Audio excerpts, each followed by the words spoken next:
Hey guys, Eli here. Hope you're all doing well. I'm here today to do a Terrifier ranking video. So obviously we have the three Terrifier films, and I'm also going to include the 2013 All Hallows Eve anthology because it's got Art the Clown in it. I figure it's kind of unfair to not include that, in my opinion. But you guys know how I am when I rank stuff. I like to throw a wild card in there sometimes. I even decided to wear my Art baseball jersey. It's got the number 16 on there. I'd show you the back, but I don't want to. So yeah, let's get this going. So we have four movies to choose from. And I will say, so first of all, I'm a big fan of this franchise, but I will say my ranking today actually is a little bit different than it would have been like a year ago, which is kind of, I didn't see coming. But anyways, I digress. Let's get into this. So, my number four, my least favorite of the Terrifier, all the Terrifier movies. We're gonna go with 2013's All Hallows Eve.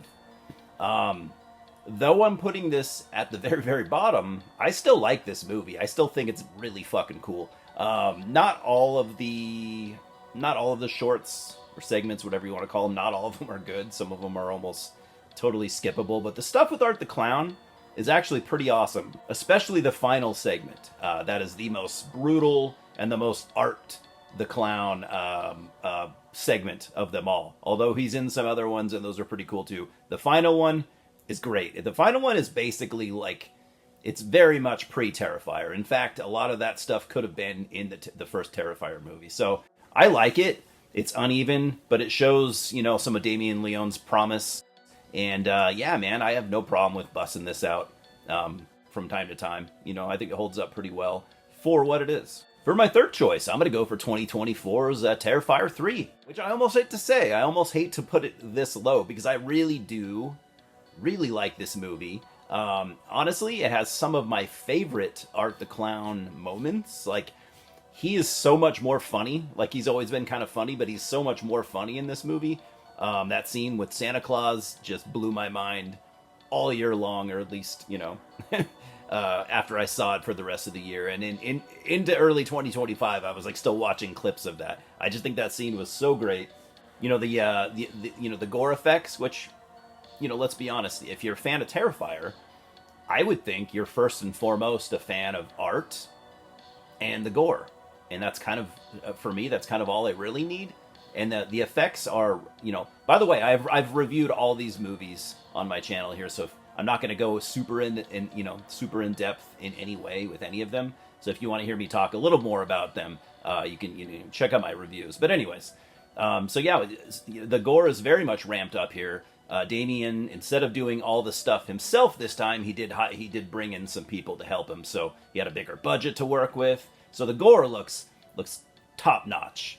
As far as the story, Damien pushed the story forward yet again, like he always does, leaving us with way more questions than those that are answered. That's just kind of a Terrifier thing at this point. I don't think Damien is the best writer necessarily, but I think he's solid. I think he's a talented guy overall. So, yeah, I mean, I really like this movie. It's a lot of fun. It's a lot of fun. And having a Terrifier movie that, takes place on Christmas, that's also cool. All right, now here we are with my second choice, which kind of says everything, really, because after I, tell you what my second is, you know what my first is. So, this is, I think, is the only one that has flip-flopped in my ranking over, like I said, over like the last year or so. My number two is going to be Terrifier 2. Used to be my number one. Now, let me clarify. I do think this is the best of the franchise. It's got its problems for sure, but it's an awesome movie. It's so fucking fun. It's so brutal. It's so gory. A lot of people didn't like, the first Terrifier. It didn't really have it didn't really have too much of a storyline. It didn't really have characters that you cared too much about and all that stuff. Those are problems people had with the first one. So, Damien brought in, he wrote a story. He brought in Sienna. He brought in, her brother Jonathan. Those are kind of the main characters, I guess you could say. I like. I don't really care for. I mean, Jonathan's okay. Sienna's cool. I love her like Halloween costume. The Valkyrie thing. It almost gives her this like mythical superhero quality. Even though we don't really know anything about all that. But anyways, I like Sienna as a character, but I don't really care for any of the human characters in this movie. I know a lot of people are big fans of Sienna, and I like her. Again, I'm kind of repeating myself, but for me, the Terrifier movies they just don't really need, in my opinion, they just don't really need too much storyline or lore or characters.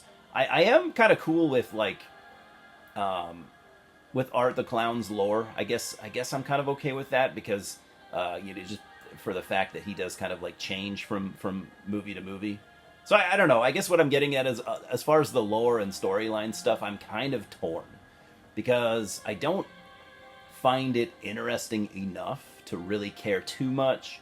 I do feel a little bit invested in Sienna as a character, but I don't know. For me, I guess what I'm getting at, and this is just maybe this will be my segue into my favorite, which is the first one, because what I've realized in the Terrifier universe, again, not to repeat myself too much, but I just prefer Art the Clown just murking people left and right, man. I want lots of gore. I want lots of Art the Clown. If you want to add some kind of storyline to that, I'm fine with it. Like a simple storyline. But, slash and kill, stalk and slash, whatever you want to call it. That's kind of like what I want from these movies.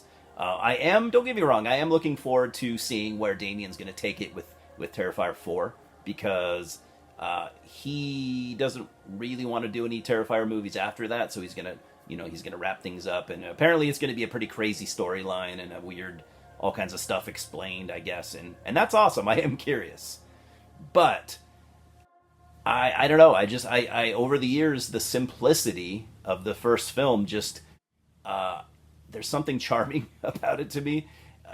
It just seems like, especially like the last half of the movie, it just things just descend into hell more and more, and it just gets more chaotic and more disturbing, and I just like that. I like the simplicity of the first one. 2 and 3 are awesome, but obviously, I'm a big gore fan. The gore got way better in 2 and 3, but I still have a soft spot for the kind of rough around the edges, but still good practical effects that Damien put together for this first movie. So yeah, I love it. Maybe and again, my tastes have changed a little bit over the last year or two, and I maybe not changed, but I don't know. I grew kind of attached to that first movie. So I don't know. Maybe in another year or two, if I think about it, especially after the 4th film comes out, maybe I'll do another ranking and see if anything changes.